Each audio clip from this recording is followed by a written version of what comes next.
ఈ ప్రభుత్వం మాది, మా తమ్ముడు తెలంగాణ రాష్ట్ర ముఖ్యమంత్రిగా బాధ్యతలు నిర్వహిస్తుండు, మేము ఆదరించాలి, మేము ఆశీర్వదించాలని మా సోదరుల కంటే మా సోదరిమణులు వేలాదికి వచ్చి ఈరోజు క్రమశిక్షణతో అక్కడ కూర్చొని ఈ ప్రభుత్వాన్ని ఆశీర్వదిస్తున్నారు. మిత్రులారా, ఈరోజు ఈ వేదిక మీద నుంచి 4 కోట్ల తెలంగాణ ప్రజల్ని ఆలోచన చేయమని నేను అడుగుతున్నా. ఆనాడు నిజాం నవాబుల నుంచి విముక్తి కలిగిన తర్వాత మొట్టమొదటి హైదరాబాదు రాష్ట్రానికి ముఖ్యమంత్రిగా మా పాలమూరు బిడ్డ బూరుగుల రామకృష్ణారావు గారు ఆనాడు ముఖ్యమంత్రిగా బాధ్యతలు వహిస్తే మళ్ళీ 7 దశాబ్దాలు మా పాలమూరు జిల్లాకు ఉమ్మడి రాష్ట్రంలో కానీ తెలంగాణ రాష్ట్రంలో కానీ సరైన ప్రాతినిధ్యం రాలే. 7 దశాబ్దాల తర్వాత ఈ పాలమూరు బిడ్డల ఆశీర్వాదం వల్ల మీరు అండగా నిలబడి 12 మంది పార్లమెంటు సభ్యులను గెలిపించి ఆశీర్వదించి నన్ను హైదరాబాద్కు పంపిస్తే తెలంగాణ రాష్ట్రానికి ముఖ్యమంత్రిగా మీ పాలమూరు బిడ్డ మీ సోదరుడు ఇవాళ ముఖ్యమంత్రి అయ్యి ఇవాళ మీ ముందు నిటారుగా నిలబడ్డాడు. మిత్రులారా, ఇవాళ ఆలోచన చేయండి. ఉమ్మడి రాష్ట్రంలో ఎంతో మంది పాలకులు వచ్చిండ్రు, ఎందరో ముఖ్యమంత్రులు అయినరు. ఎన్నిసార్లైనా మన పాలమూరు పేదరికాన్ని చూపించి ప్రపంచ దేశాలలో మార్కెటింగ్ చేసుకున్నారు తప్ప మన జిల్లాను అభివృద్ధి చేయలే. ఇవాళ ఈ వేదిక మీద నుంచి నేను అడుగుతున్న మేధావులను, ఈ తెలంగాణ రాష్ట్రంలో ఉన్న చదువుకున్న వాళ్ళను, నీళ్లు నాగరికత తెస్తాయి, నీళ్లు పంటలు తీసుకొస్తాయి, మీ నీళ్లు పసిడి బంగారాన్ని పండిస్తాయి. మరి నీళ్లు నాగరికతను దేవాల్సింది, పసిడి పంటలు పండించాల్సిన ఈ పాలమూరు జిల్లాలో కృష్ణా నది జలాలు 811 టీఎంసీలు దశాబ్దాలుగా పారుతున్నా మాకెందుకు పసిడి పంటలు రాలేదు? మా కష్టాలు ఎందుకు తీరవలేదు? మా కన్నీళ్లు ఎందుకు తూడవలేదని నేను అడుగుతున్నా. ఈ పాలమూరు జిల్లా నాడు ఉమ్మడి రాష్ట్రంలో లేదా? ఈ పాలమూరు జిల్లా ఏర్పడ్డ తెలంగాణ రాష్ట్రంలో లేదా? ఈ పాలమూరు జిల్లా బీఆర్ఎస్ పార్టీకి ఓట్లు వేయలేదా? అంతెందుకు 2009లో నాడు చంద్రశేఖరరావు గారు కరీంనగర్ జిల్లా ప్రజలు తరుముతే భుజాన జోలె వేసుకొని జోలె పట్టుకొని పాలమూరు జిల్లాకు వచ్చి ఈ ప్రాంతంలో ప్రజల్ని అడుక్కుంటే నా పాలమూరు సోదరులు, మా సోదరి మనులు నీకు భిక్ష పెట్టినరు. నీ బొంతలో భిక్ష వేసి పార్లమెంటు సభ్యుని చేసి ఢిల్లీకి పంపిస్తే నువ్వు పార్లమెంటు సభ్యుడిగా పదవిని ఎలగబెట్టినావు. సోనియమ్మ తెలంగాణ రాష్ట్రం ఇస్తే నువ్వు తెచ్చినా అని గొప్పలు చెప్పుకున్నావు.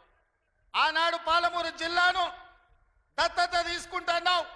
తెలంగాణ రాష్ట్రం వస్తే పాలమూరు బాగుపడుతుంది అన్నావు. వలసలు ఆగిపోతాయన్నావు. మా కన్నీళ్లు తూడుస్తా అన్నావు. మా ప్రాజెక్టులు పూర్తి చేస్తా అని మాటిచ్చినావు. నేను ఇవాళ అడుగుతున్న వేదిక మీద నుంచి 10 సంవత్సరాలు ముఖ్యమంత్రిగా ఉన్న చంద్రశేఖరరావు గారు 2009లో మేము హక్కున చేర్చుకొని మా కడుపులో పెట్టుకొని చూసుకుంటే, మేము భుజాల మీద పెట్టి మోసుకుంటే, పాలమూరులో ఊరు లేకపోయినా, పార్లమెంటులో నీకు నోరు రాకపోయినా, మేము ఎంపీగా గెలిపిస్తే, మేము భిక్ష పెడితే నువ్వు ఆనాడు ఎంపీ అయినవు. ఆ సంగతి మర్చిపోకు. మరి 10 సంవత్సరాలు ముఖ్యమంత్రిగా ఉన్న నువ్వు మా ప్రాజెక్టులను ఎందుకు పూర్తి చేయలేదని నేను అడుగుతున్నా. ఇవాళ ఈ వేదిక మీద నుంచి పెద్ద పెద్ద మాటలు మాట్లాడుతున్నారు, పొంకనాల మాటలు. ఇవాళ నేను అడుగుతున్నా చంద్రశేఖరరావు గారిని, 10 సంవత్సరాలు ఈ తెలంగాణ రాష్ట్రానికి 2 సార్లు నువ్వే ముఖ్యమంత్రి కదా, నీదే ప్రభుత్వం కదా, మా జూరాల ప్రాజెక్టు పూర్తి ఎందుకు కాలే? మా కల్వకుర్తి ఎత్తిపోతల కంప్లీట్ ఎందుకు కాలేదు? మా నెట్టంపాడు, మా కోయిల్ సాగరు, మా సంగం బండలో ఒక బండ అడ్డం పడితే 10-15 కోట్ల రూపాయలు ఇవ్వక బండ బగలగొట్టక 10,000 ఎకరాలు పల్లెల్లో ఎడారిగా మారితే నీకు మనసు రాలే. సంగం బండలో బండ వలగొట్టలే. కానీ మేము వచ్చిన తర్వాత ఆ బండ బగలగొట్టి ఆ గ్రామాలకు నీళ్ళు ఇచ్చినాం. ఇవాళ కోయిల్ సాగర్, ఇవాళ మీ ఆర్టీఎస్, ఇవాళ ఈ ప్రాంతంలో ఉండే ఏ ప్రాజెక్ట్ అయినా ఎందుకు 10 ఏళ్లలో పూర్తి చేయలే? అదే కాదా నాడు ఉమ్మడి రాష్ట్రంలో జూపల్లి కృష్ణారావు గారు, చిన్నారెడ్డి గారు, డాక్టర్ మల్లు రవి గారు ఆనాడు కిరణ్ కుమార్ రెడ్డితో కొట్లాడి, ఆనాడు అరుణమ్మ గారు కూడా మంత్రిగా పాలమూరు రంగారెడ్డి ఎత్తిపోతల ప్రాజెక్టు పూర్తి చేయాలి, 12 లక్షల ఎకరాలకు నీళ్లు ఇవ్వాలి అని కొట్లాడి జూరాల నుంచి నీళ్లు తీసుకోవాలని పాలమూరు రంగారెడ్డి ఎత్తిపోతల పథకానికి అనుమతి తీసుకొచ్చారు. 16,000 కోట్లతోని ప్రాజెక్టు మంజూరైంది. 35,000 కోట్లు మొత్తం అంచనాలేసి టెండర్లు పిలిచిండ్రు. కానీ చంద్రశేఖరరావు వచ్చిన తర్వాత ప్రాజెక్టుల రీజైనింగ్ పేరు మీద 35,000 కోట్ల రూపాయల ప్రాజెక్టును 55,000 కోట్ల రూపాయలకు పెంచిండు. టెండర్లు పిలిచిండు, కాంట్రాక్టర్లకు ఇచ్చిండు, కమిషన్లు మెక్కిండు. జూరాల నుంచి నీళ్లు తీసుకోవాల్సిందని శ్రీశైలం బ్యాక్ వాటర్స్ కు పంపించాడు. ఇవాళ శ్రీశైలానికే ఆ ప్రాజెక్టును తరలించడం వల్ల ఈ రోజు పాలమూరు ఎడారిగా మారుతుంది.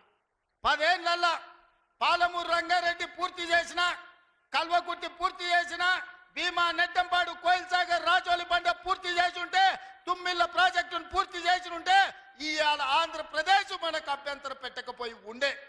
10 ఏళ్లలో నువ్వు ప్రాజెక్టులు పూర్తి చేయలేదు, పాలమూరును పడావు పెట్టినావు కాబట్టి ఇవాళ మా ప్రాంతం ఎడారిగా మారింది. ఆనాడు 2014లో నేను కొట్లాడి తెచ్చిన మక్తల్ నారాయణపేట కొడంగల్ ప్రాజెక్టు ఒకనాడు ఉమ్మడి రాష్ట్రంలో రాజశేఖర రెడ్డి గారు ముఖ్యమంత్రి ఉన్నప్పుడు దివంగత నాయకుడు చిట్టెం నర్సిరెడ్డి గారు మొట్టమొదట ప్రస్తావించండు మక్తల్ నారాయణపేట కొడంగల్ ప్రాజెక్టు గురించి. ఆ తర్వాత వారు చనిపోయినాక దాని గురించి మాట్లాడిన వాళ్ళే లేరు. మళ్ళీ 2009లో కొడంగల్ ఎమ్మెల్యేగా నేను బాధ్యత తీసుకున్న తర్వాత ఆ కాగితాలు వెలికి తీసి నేను కొట్లాడి 2014లో ఈరోజు నా మక్తల్ నారాయణపేట కొడంగల్ ప్రాజెక్టు తీసుకొచ్చిన. ఆనాడు 1,500 కోట్ల రూపాయలతో అంచనా అయ్యింది.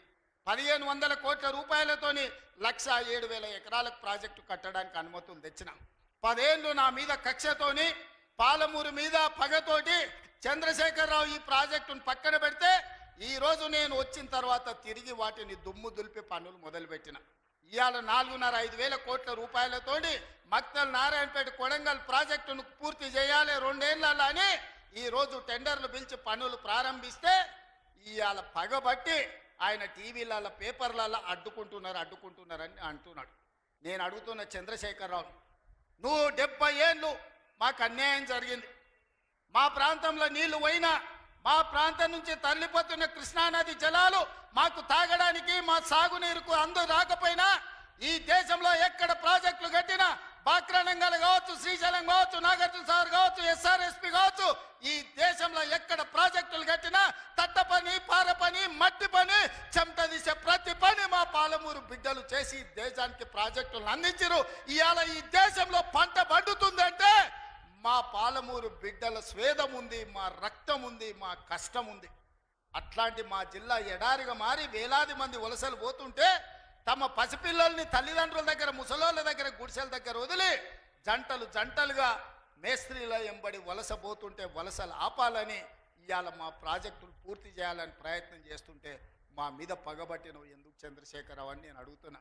ఏం అన్యాయం చేసినాం నీకు చంద్రశేఖరరావు? మేము నిన్ను మా పార్లమెంట్ సభ్యుడిగా ఎన్నుకోవడం మేము చేసిన అన్యాయమా? నీ పార్టీకి పోయినసారి 13 సీట్లు ఇవ్వడం మేము చేసిన అన్యాయమా? ఏం అన్యాయం చేసినామని ఇవాళ మా జిల్లాల ప్రాజెక్టులను అంటుకుంటున్నాం. ఈ 10 ఏళ్లలో నువ్వు పాలమూరు రంగారెడ్డి ఎత్తిపోతలు పూర్తి చేసినుంటే ఇవాళ చంద్రబాబు నాయుడుతో పంచాయతీ ఎందుకు వస్తుండే? ఆనాడు నువ్వు